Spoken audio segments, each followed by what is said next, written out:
Soon is a subjective word. In the grand scheme of life, soon could mean a couple of years from now, but we're going to define what soon means and the 3 reasons why silver will rally as we explore.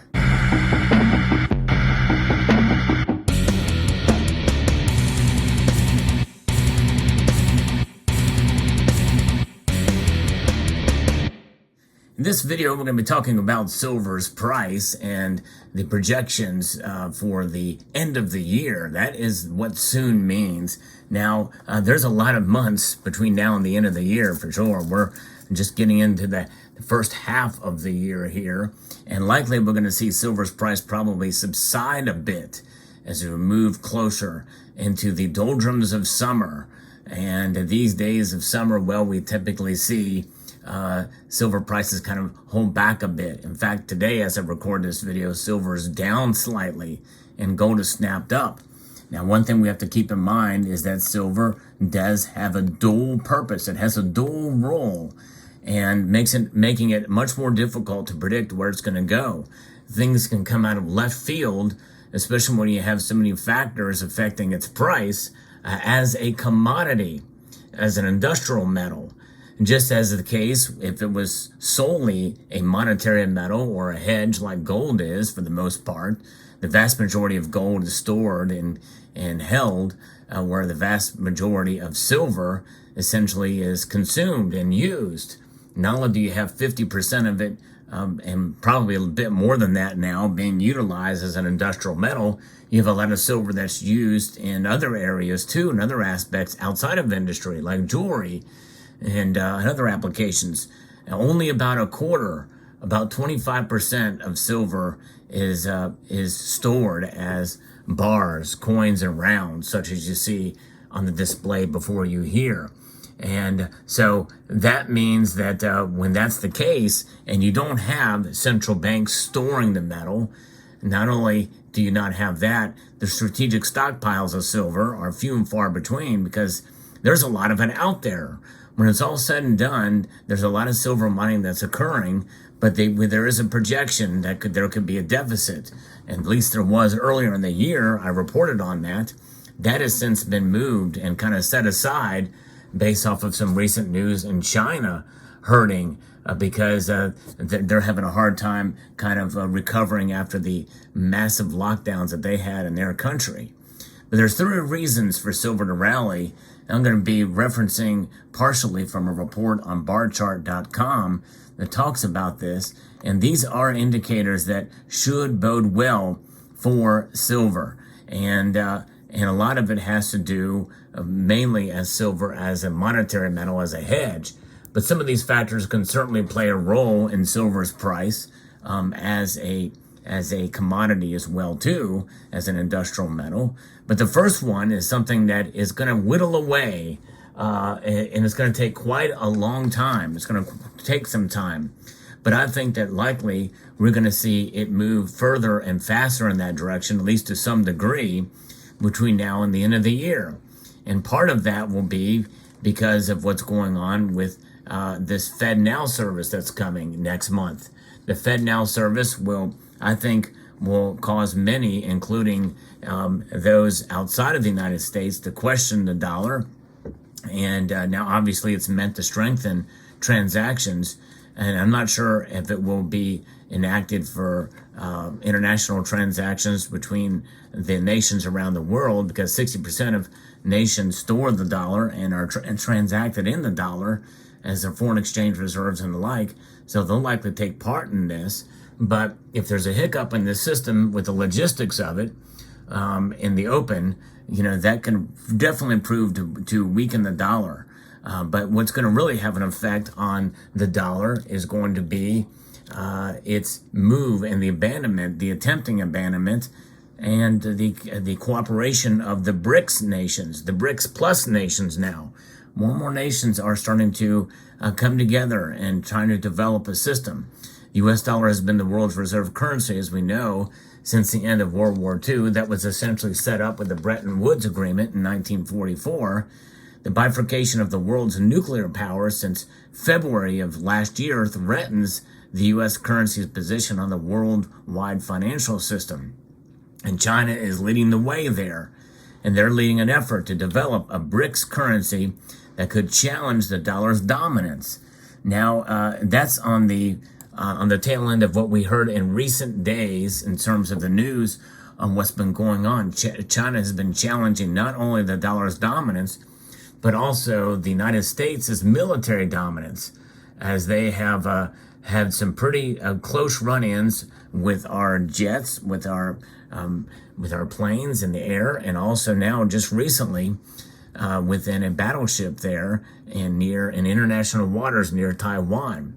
So those are provocations for sure, showing that China is showing those provocations, and they're starting to really kind of set that stage. And so I think that is going to just sort of aggressively probably increase in due course if these things continue and we start to see that occur more often.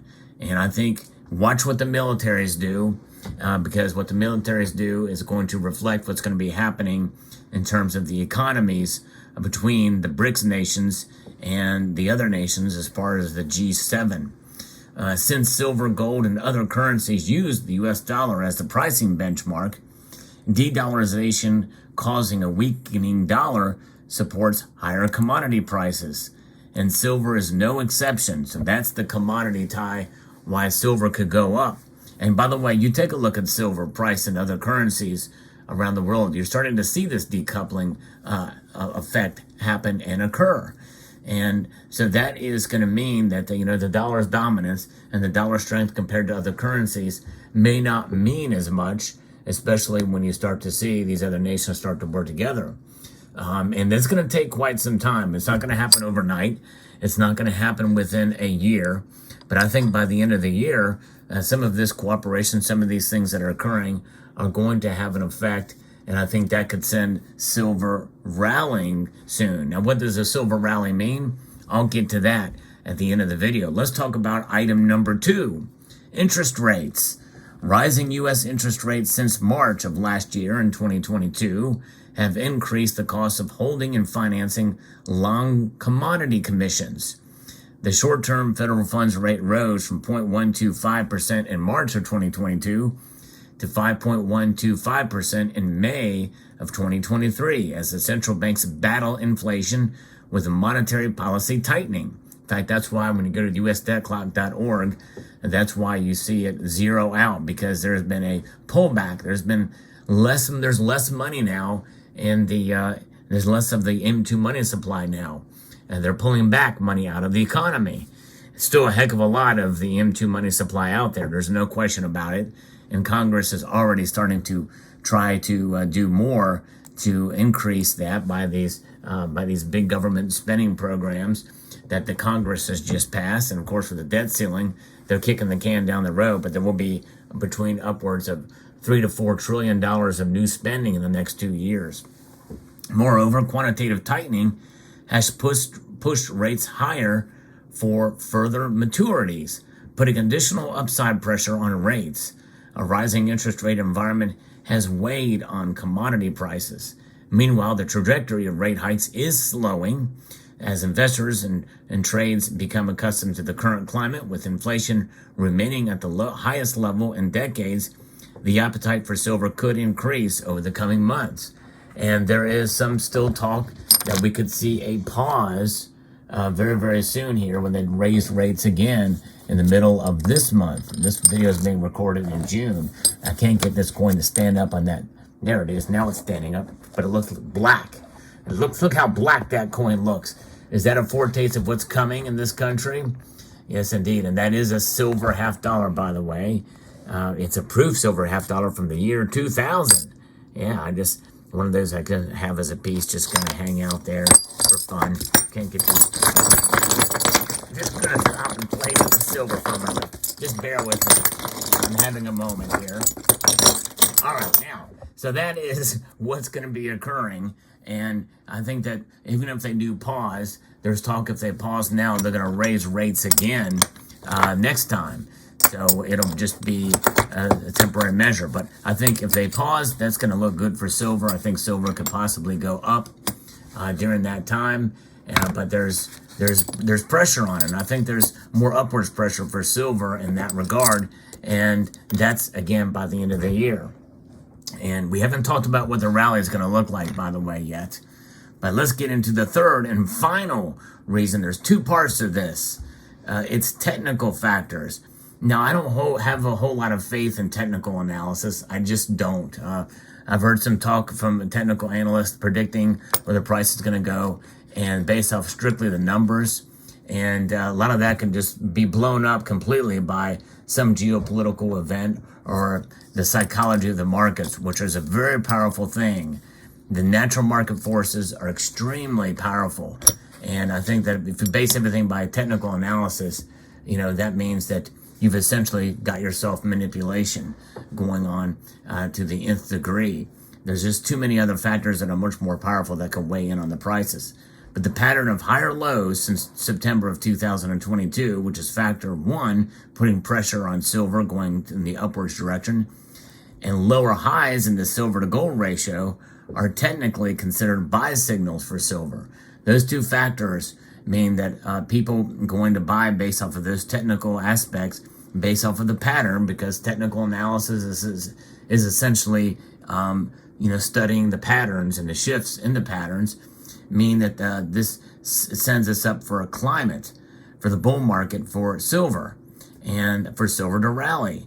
And we know silver can be volatile, and the bull markets rarely move in straight lines. That's for sure. So that's why we don't really know how this is going to play out. But what does a rally look like for silver? Well, if I stick with my prediction that I made at the beginning of the year, we're talking $28 silver by the end of the year. Will that happen? At this point, I'm sticking with it just to see if I was right. I always stick with my predictions, like a dog on a bone, because if I'm going to be wrong, I'm going to be wrong big. Like I was the last 2 years with silver, I was wrong big. This year, I made a safer bet by pulling back my prediction to $28 an ounce. It's very possible. It's very doable.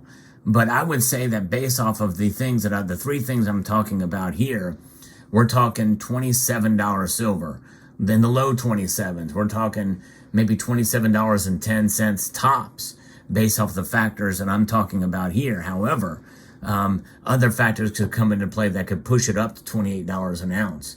But I'm saying the rally will be about $27 silver by the end of the year, and we're going to have a volatile summer. But likely, we're going to probably see silver stay where it is or fall. In fact, I still think we could see silver fall below $21 before it's all said and done, before the doldrums of silver fall through. Right now, silver is down. Gold is up today. We're going to probably see more days like that where the gold to silver ratio widen. And we may celebrate when the ratio narrows because silver is trading as a hedge like gold is. But we're going to not see as many days as many of us hope. So there you go. That's my thought on where silver is going to go by the end of the year in this rally. And I hope you found this video informative, insightful. I'm not a technical advisor. I'm not a financial advisor. And I'm just kind of making a little bit of analysis and talk here just for the fun of it. Why as well. And so let me know what your thoughts are. I'd like to extend a multitude of gratitude to you all for taking the time to watch. And to encourage you, please rate, share, comment, and subscribe.